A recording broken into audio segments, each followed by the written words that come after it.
Hi everyone, today we're going to be talking about sugar.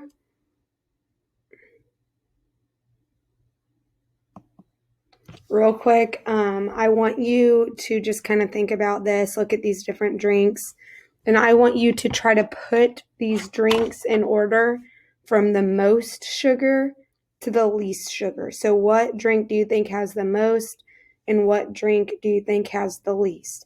So go ahead and think about that, write it down just so you can make sure that you're checking your answer on what you think has the most sugar. Go ahead and pause this video so you can complete that activity.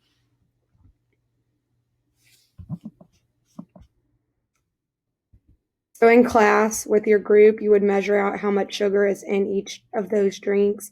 How you figure out how much sugar is truly in those drinks is you will look up how many grams of sugar are in the drink, and then you'll divide that by 4, and that's how many teaspoons of sugar are in the drink. So for example, here it says it has 64 grams of sugar, so we would divide that number by 4, and then we would get 16 teaspoons, and we would measure it out so that we could physically see how much sugar is in those drinks. I'm going to go ahead and give you these answers, and let's see if any of you could have guessed. So Code Red actually has the most sugar. It has 19 teaspoons, and it has a total of 76 grams of sugar. Orange Crush is in second place with 71 grams. Then we've got iced tea, Gatorade, and then chocolate milk. Most people usually put sweet tea lower on the list than the Gatorade, but obviously you can see how much sugar is in each of these drinks. When we try to put this into perspective, let's think of the recommended daily amounts. Guys need 37 grams or 9 teaspoons of sugar in a day. That's how much is recommended for one person to have in a day. And girls need 25 grams or 6 teaspoons in a day. Now let's go back to those numbers that we just saw. It says guys should get 9 teaspoons and girls should get 6. And here you can see that only one of these drinks, the chocolate milk, comes even close to 9 teaspoons. If you are drinking one Code Red, you are already like doubling the amount of the recommended daily amount of sugar you should have. So there are 2 types of sugars. The first type is natural. Natural sugars occur naturally in foods that have vitamins and minerals. So you'll find natural sugars in things like sweet potatoes and fruit, even though obviously we have that simple carbon fruit, we are getting those other nutrients. And then also milk has natural occurring sugar. And then we have those things that have added sugars. And in today's society, we have a lot of foods with added sugars. This includes foods like cereal, all of the different condiments we use, candy, fruit drinks, and things like that. These are added to the product to make it sweeter. And these foods typically have a low amount of vitamins and minerals. I want you to watch this video to kind of see the difference between sugar and fruit versus sugar and soda.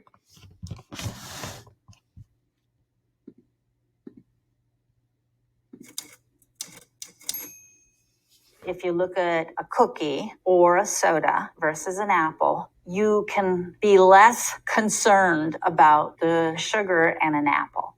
There's a lot of other things besides just fructose. All sorts of bioactive compounds, some of them probably haven't even been discovered yet, that do positive things to our health.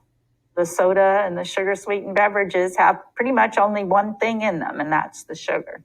From many, many epidemiological studies, we do know that the people who eat the most fruit are the healthiest and have the least risk for metabolic disease.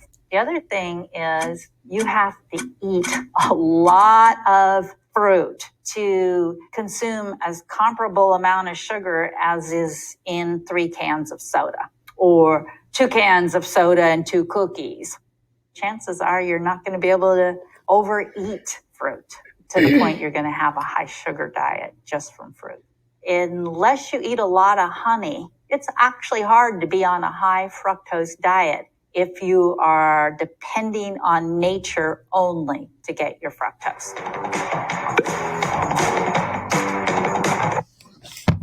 So obviously you can just see the difference there. It's discussing like how regular fruit has a bunch of vitamins and minerals and other things that our body needs, whereas like that soda and the cookies and all of that is that artificial and not as obviously healthy for our bodies. Let's talk about sugar substitutes. Because in today's society, like we have so much sugar, like everything we eat has some sort of sugar in it. And when you eat more sugar, you're going to get used to those higher levels. So you're going to want it more frequently. For example, I'm sure some of you have seen these things like Sweet and Low and Splenda and stuff like that. These are sweeteners that are far above any sweeteners found in nature. So if you go pick an apple off a tree and take a bite out of it, obviously that's sweet.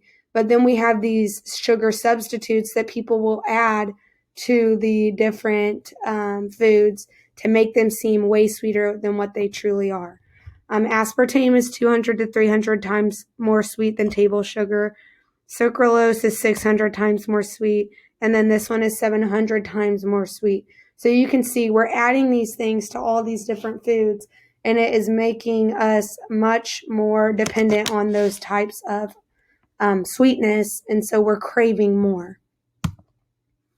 Let's talk about Diet Coke. You can see here that Diet Coke does contain that aspartame, which is 600 times sweeter than what you would see in like a normal thing that is found in nature. With that said, like why we're talking about Diet Coke is because people always assume that like regular Coke products are bad for you. However, they think that Diet Coke and diet drinks are healthier for you.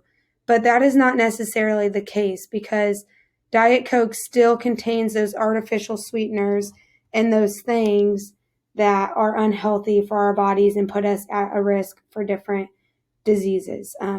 There's also man-made chemicals that are sweetener alternatives, and those can link to those long-term health problems.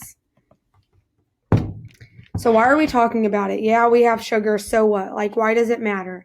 If we do have too much sugar, it increases our risk of high blood pressure.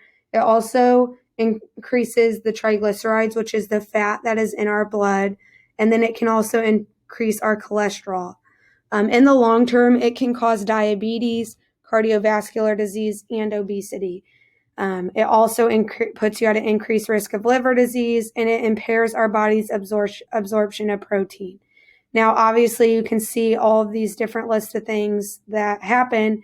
And so it's like, okay, we know that sugar is going to possibly cause all these problems, especially if we're over consuming it. But like, why do we still eat it, right? And it's because our bodies are so accustomed to that sweetener and stuff like that. This is just showing you like a tooth that sits in soda, and you can see the effect that it has just over a 5-day period being in the soda with all those chemicals and the sugar in it and stuff like that. And then let's talk about the drink sizes in the United States, because if you go to a different country and you order a large drink from a fast food restaurant, it is actually going to be a lot smaller than the sizes that we get here in America. Many drinks in America come in larger sizes, so we tend to overconsume these beverages.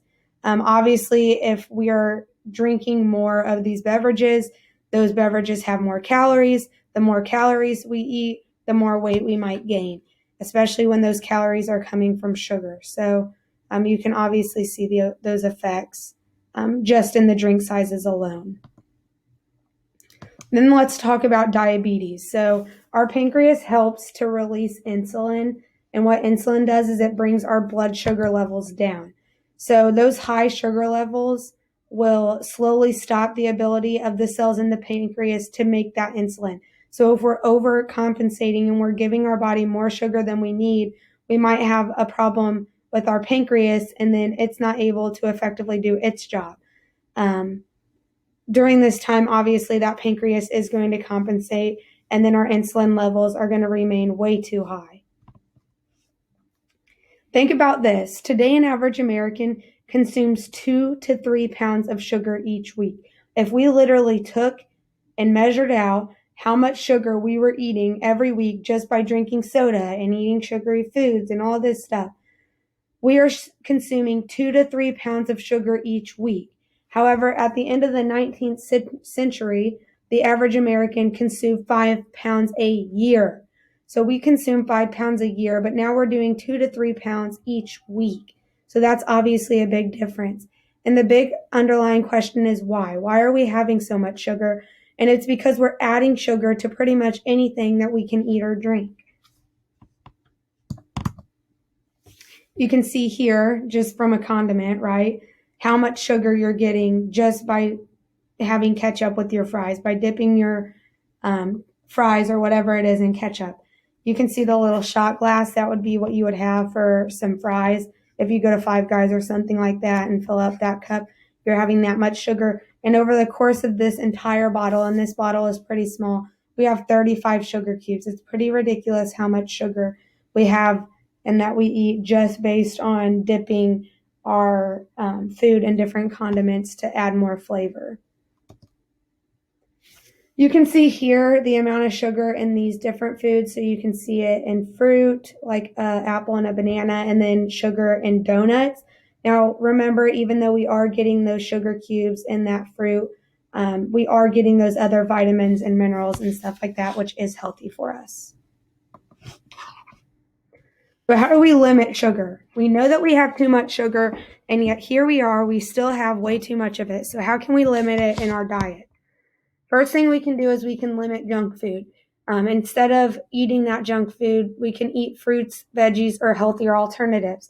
We're still going to supply our body with that sugar, but it's not going to be an obnoxious amount like the amounts that are junk food. We also need to limit our sugary beverages. It's so easy for us to just have a soda or something like that instead of getting a water.